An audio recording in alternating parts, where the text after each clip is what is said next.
ओम शांति 27/5/2024 के बाबा के साकार अनमोल धारणा युक्त मधुर महावाक्य हैं। मीठे बच्चे, याद में रहकर भोजन बनाओ तो खाने वाले का हृदय शुद्ध हो जाएगा। तुम ब्राह्मणों का भोजन बहुत ही शुद्ध होना चाहिए। क्वेश्चन: सतयुग में तुम्हारे दर पर कभी भी काल नहीं आता है, क्यों?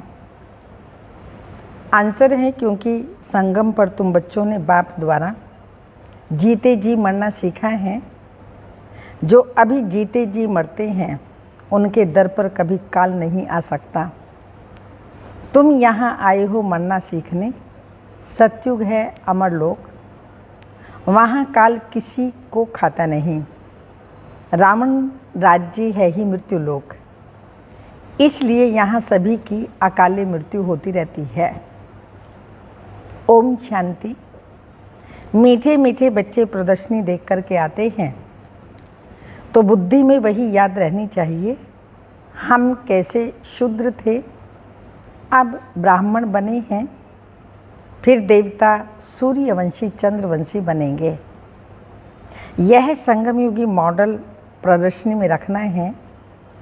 कलयुग और सतयुग के बीच में अब यह संगम युग है, तो संगम युगी मॉडल बीच में हो, उसमें 15-20 सफ़ेद पोष वाले बिठाने चाहिए तपस्या में। जैसे सूर्यवंशी दिखाते हैं तो चंद्रवंशी भी दिखाना पड़े। ऐसा बनाना है जो मनुष्य समझ जाए कि यही तपस्या कर ऐसा बनते हैं। जैसे तुम्हारे शुरू के चित्र भी हैं साधारण तपस्या के और भविष्य राजाई पद के, वैसे यह भी बनाना पड़े तो तुम समझा सकेंगे यह वह बनते हैं। दिखलाना भी एक्यूरेट है। हम ब्रह्मा कुमार कुमारियाँ राजयोग सीख करके यह बनते हैं, तो संगम युग भी जरूर दिखाना पड़े। तुम बच्चे देख करके आते हो तो सारा दिन वह नॉलेज बुद्धि में रहनी चाहिए, तब ही ज्ञान सागर के बच्चे तुम मास्टर ज्ञान सागर कहला सकते हो। अगर ज्ञान की बुद्धि में ज्ञान ही बुद्धि में ना रहे तो ज्ञान सागर थोड़ी कहेंगे। सारा दिन बुद्धि इसमें ही लगी रहे तो फिर बंधन भी टूटते जाएं। हम अभी ब्राह्मण हैं, फिर देवता बनते हैं।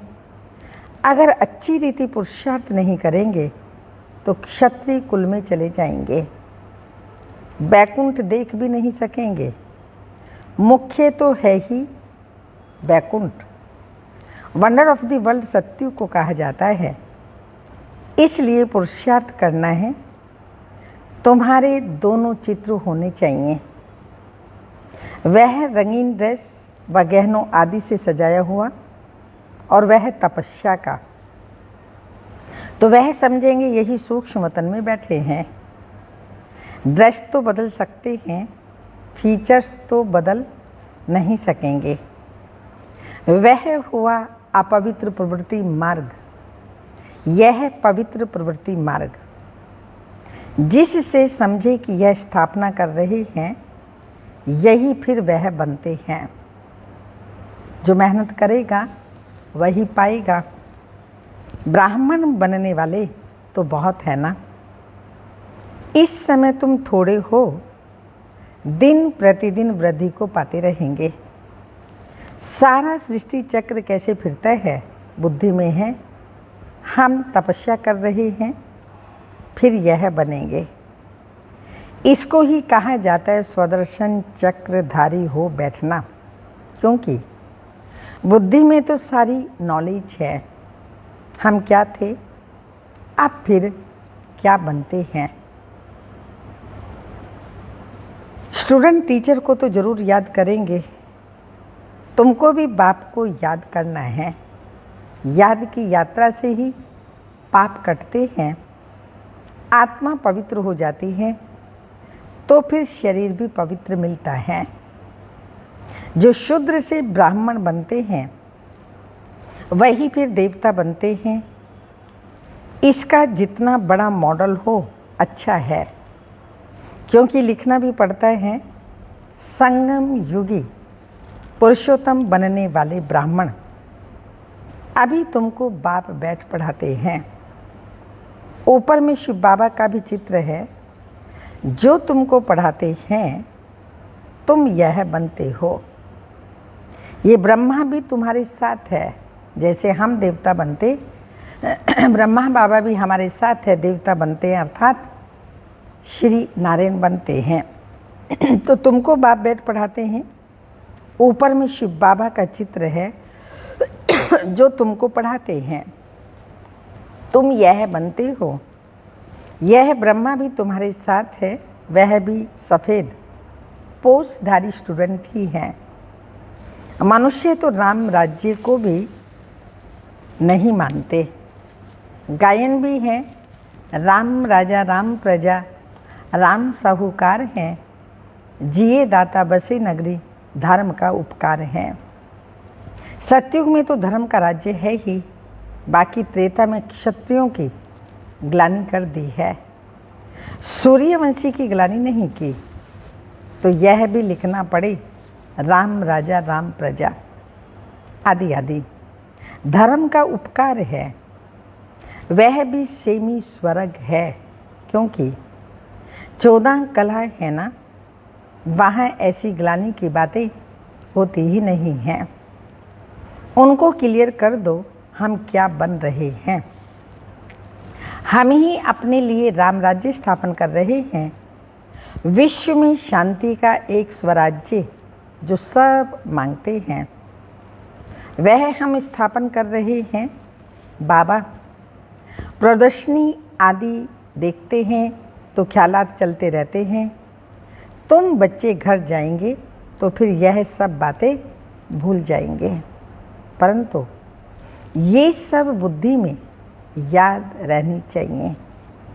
ऐसे नहीं प्रदर्शनी से बाहर निकले और ऐसे खेल खलास। अच्छे अच्छे बच्चे जो पुरुषार्थी हैं उनकी बुद्धि में टपकना चाहिए। बाबा को टपकता रहता है ना, बुद्धि में सारा ज्ञान रहेगा तो बाबा की याद भी रहेगी और उन्नति को भी पाते रहेंगे। अगर सतो प्रधान नहीं बनेंगे तो फिर सतयुग में भी नहीं आएंगे। इसलिए अपने को याद की यात्रा में पक्का रखना है। तुम राजयोगी हो, तुमको बड़ी जटाएं हैं, महिमा सारी तुम माताओं की है। जटाएं भी नेचुरल हैं। राजयोगी और योगिनी ये सच्चा सच्चा तपस्या का रूप दिखाते हैं। ये सब समझने की बातें हैं। बाप कहते हैं देह के सब धर्म छोड़ अपने को आत्मनिश्चय करो, बाकी सब देह के संबंध आदि भूल जाओ। एक बाप को याद करो, वह तुमको बहुत मालदार बनाते हैं। जीते जी मर जाओ। बाप आकर जीते जी मरना सिखलाते हैं। बाप कहते हैं मैं हूँ कालों का काल, तुमको ऐसा मरना सिखलाता हूँ जो कभी तुम्हारे दर पर काल आ न सके। सतयुग में मोह जीत मृत्यु जीत होते हैं, अकाले मृत्यु नहीं होती। आत्मा शरीर छोड़ पूरी आयु के बाद दूसरा शरीर लेती है, वो अलग चीज़ है, लेकिन वहाँ पर काल नहीं खाता। वहाँ तो रावण राज्य ही नहीं है। सतयुग में कभी काल खाता ही नहीं। उनको अमरपुरी कहा जाता है। बाबा तुमको अमरपुरी का मालिक बनाते हैं। यह है मृत्यु लोक, वह है अमरपुरी, यह है राजयोग। तुम लिख दो, प्राचीन भारत का राजयोग फिर से सिखाया जाता है। जो प्रदर्शनी आदि देखते हैं उनको ख्याल करना चाहिए। इसमें क्या करें जिससे मनुष्य एक्यूरेट समझे। इनमें प्रैक्टिकल बहुत अच्छी समझानी है, यथा राजा रानी तथा प्रजा, इसमें सब आ जाते हैं। बाप कितना क्लियर कर समझाते हैं। अपने को आत्मा समझ बाप को याद करो। मूल जोर रखना चाहिए इस पर, याद की यात्रा पर ही बाबा ने कहा मूल जोर रखना चाहिए। विश्व में पवित्रता सुख शांति कैसे स्थापन हो रही है, आकर के समझो। तुम अपने लिए ही करते हो, जितनी मेहनत करते हो उतना पद भी तो मिलता है ना, वह भी नंबरवार। यह भी दिखाओ नंबरवार कैसे कैसे बनते हैं। प्रजा भी दिखाओ, तो साहूकार प्रजा, सेकंड ग्रेड, थर्ड ग्रेड प्रजा भी दिखाओ। ऐसा एक्यूरेट चित्र बनाओ जो अच्छी रीति समझा सके। मेहनत तो करनी ही है, समय बाकी थोड़ा है, ज्ञान है ही तुम्हारे लिए। तुम प्रदर्शनी में ऐसा समझाओ जो मनुष्य समझे। हमको एक बाप को ही याद करना है, तब ही हम यह बन सकेंगे, नहीं तो फिर भक्ति मार्ग में आ जाएंगे। तुम महारथी बच्चे हो तो तुम्हारी बुद्धि चलती है। मेल्स भी अच्छे अच्छे हैं, नंबर 1 तो है ही जगदीश जो मैगजीन बनाते हैं। ब्रिजमोहन को भी लिखने का अच्छा शौक है, शायद तीसरा भी कोई निकल आए। हर एक बात तुम क्लियर करते जाएंगे तो दिन प्रतिदिन ज्ञान का सागर, बाप ज्ञान का सागर है, उस पर परम आत्मा में ज्ञान तो भरा ही हुआ है ना। जैसे गीत सुनते हैं, सारा रिकॉर्ड भरा हुआ है, यह भी ऐसे है। बाप के पास जो माल है वो मिलता रहेगा। ज्ञान का इतना माल है बाबा के पास, बाबा ने कहा वो मिलता रहेगा और तुम सेवा करते रहो। ड्रामा अनुसार यह बच्चों की बुद्धि में चलना चाहिए। भल कुछ काम काज करो, हाथ से भोजन बनाओ, बुद्धि शिव बाबा के पास हो। ब्रह्मा भोजन भी पवित्र चाहिए। बाबा की याद में बना भोजन बाबा की याद में ही खाया जाए, और जो पवित्र बनते हैं वही भोजन बना सकते हैं जो बाबा के भंडारे में बनता है। ब्रह्मा भोजन, ब्रह्मा भोजन सो ब्राह्मणों का भोजन। ब्राह्मण जितना योग में रह करके बनाते हैं उतनी उस भोजन में ताकत आती है। गायन भी है, देवताएं भी ब्रह्मा भोजन की बहुत महिमा करते हैं, जिससे हृदय शुद्ध होता है। तो ब्राह्मण भी ऐसे होने चाहिए, इतने शुद्ध पवित्र ब्राह्मण भोजन बनाने वाले होने चाहिए। अभी नहीं है, अभी अगर ऐसे बन जाए तो तुम्हारी बहुत वृद्धि हो जाए, परंतु ड्रामा अनुसार धीरे धीरे वृद्धि को पाना है। ऐसा भी ब्राह्मण निकलेगा जो कहेगा हम बाबा की याद में ही भोजन बनाते हैं, बाबा चैलेंज देते हैं ना। ऐसा ब्राह्मण हो जो योग में रहे, भोजन बनाए। भोजन पवित्र होना चाहिए। भोजन पर बहुत मदार है, बाहर में बच्चों को नहीं मिलता, इसलिए यहाँ आते हैं। बच्चे तो भोजन से भी रिफ्रेश होते हैं, योग वाले फिर ज्ञानी भी होते हैं। ब्रह्मा भोजन की इतनी महिमा है, यज्ञ का इतिहास है, जो हमारे माताएं बहनें जिनके परिवार वाले और विशेषकर पति ज्ञान में नहीं चलते, हाँ वो ज्ञान में नहीं चलते थे, लेकिन बाबा की याद में भोजन बना बना करके, पानी को चार्ज कर करके, हर चीज़ को चार्ज करके खिलाया। आज उनके पति उन लोगों से भी आगे निकले हुए हैं। इतनी ताकत है इस ब्रह्मा भोजन में। अगर बाबा की याद में बनाया जाए तो किसी का भी हृदय शुद्ध हो सकता है और वो बाबा का बच्चा बन सकता है। तो बाबा ने कहा ऐसे भोजन पर बहुत मदार है, बाहर में बच्चों को नहीं मिलता, इसलिए यहाँ आते हैं। बच्चे तो भोजन से भी रिफ्रेश होते हैं, योग वाले फिर ज्ञानी भी होते हैं, इसलिए उन्हों को सर्विस पर भी भेज देते हैं।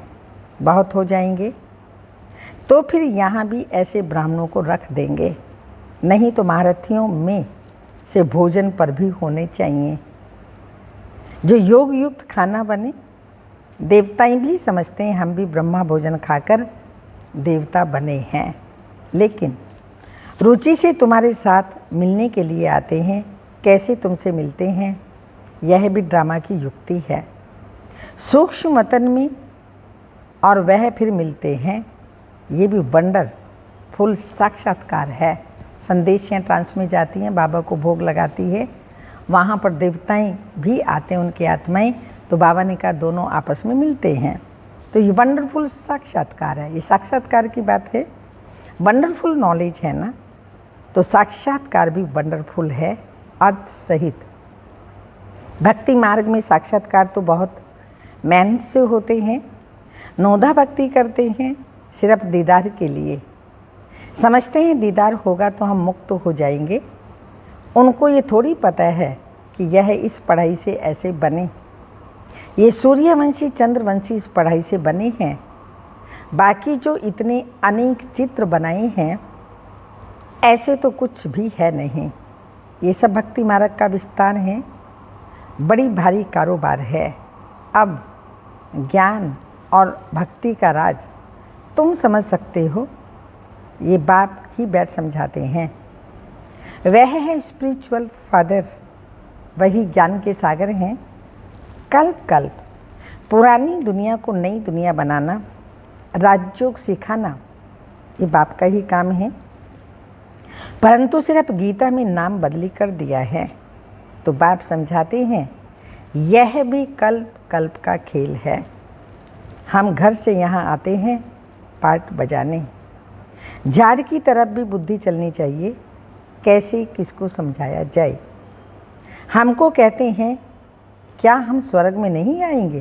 बोलो, तुम्हारा धर्म स्थापक तो स्वर्ग में आता ही नहीं। वह जब स्वर्ग में आए तब तो तुम भी तो आओ ना। हर एक धर्म का अपने अपने समय पर पार्ट होता है। ये वैरायटी धर्मों का नाटक बना हुआ है, बना बनाया खेल है। इसमें कुछ भी कहने की दरकार ही नहीं रहती। मुख्य धर्म दिखाए गए हैं, यह तो बच्चे जानते हैं।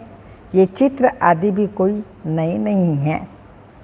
कल्प कल्प ऐसे हूबहू चलते आएंगे।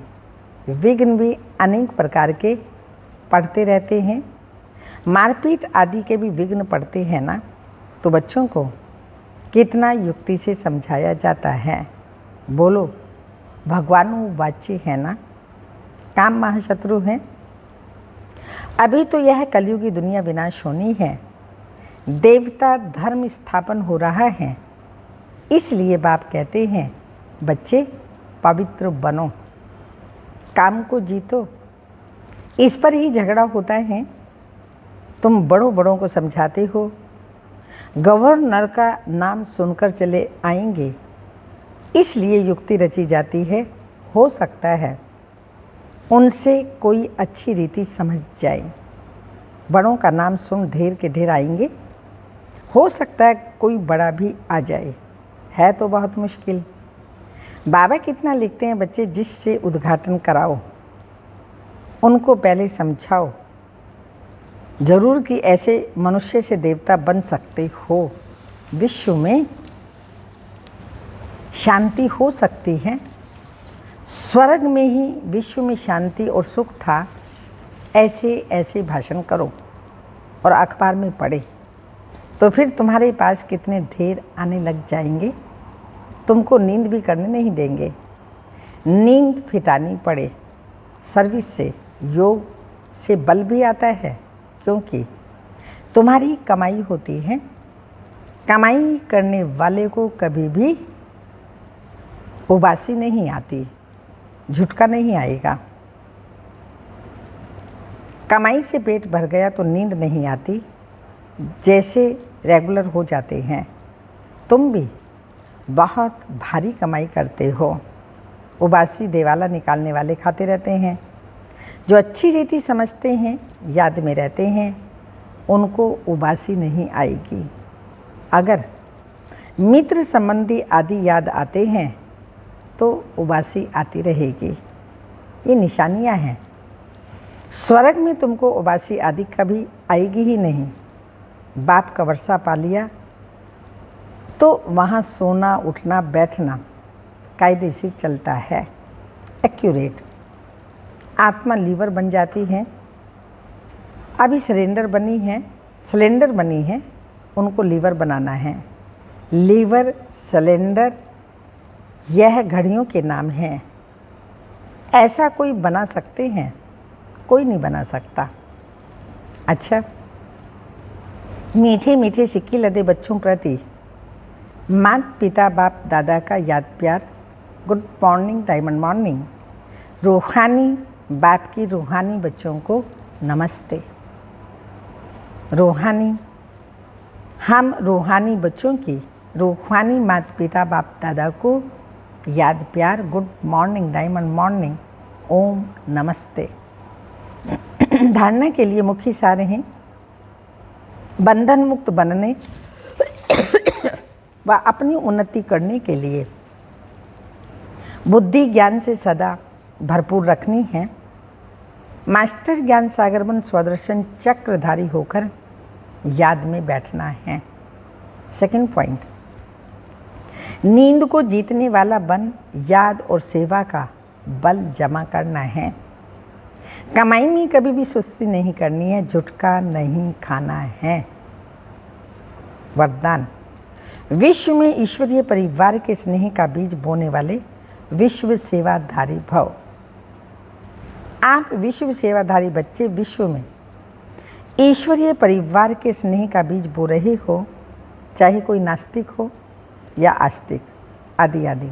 सबको अलौकिक व ईश्वरीय स्नेह की, निस्वार्थ स्नेह की अनुभूति कराना ही बीज बोना है। ये बीज सहयोगी बनने का वृक्ष स्वतः ही पैदा करता है और समय पर सहयोगी बनने का फल दिखाई देता है। सिर्फ कोई फल जल्दी निकलता और कोई फल समय पर निकलता है। स्लोगन, भाग्य विधाता बाप को जानना, पहचानना और उनके डायरेक्ट बच्चे बन जाना, ये सबसे बड़ा भाग्य है।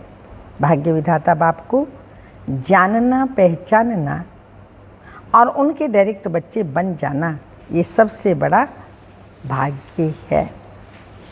अव्यक्त इशारा, विशेष रूप से अपनी मनसा शक्ति द्वारा, वाणी की शक्ति द्वारा, अपने संग के रंग द्वारा, संबंध के स्नेही द्वारा, खुशी के अखुट खजाने द्वारा अखंड दान करते रहो। कोई भी आत्मा संपर्क में आए तो खुशी के खजाने से संपन्न होकर के जाए। ऐसे अखंड महादानी बनो, तब कहेंगे परोपकारी। ओम शांति।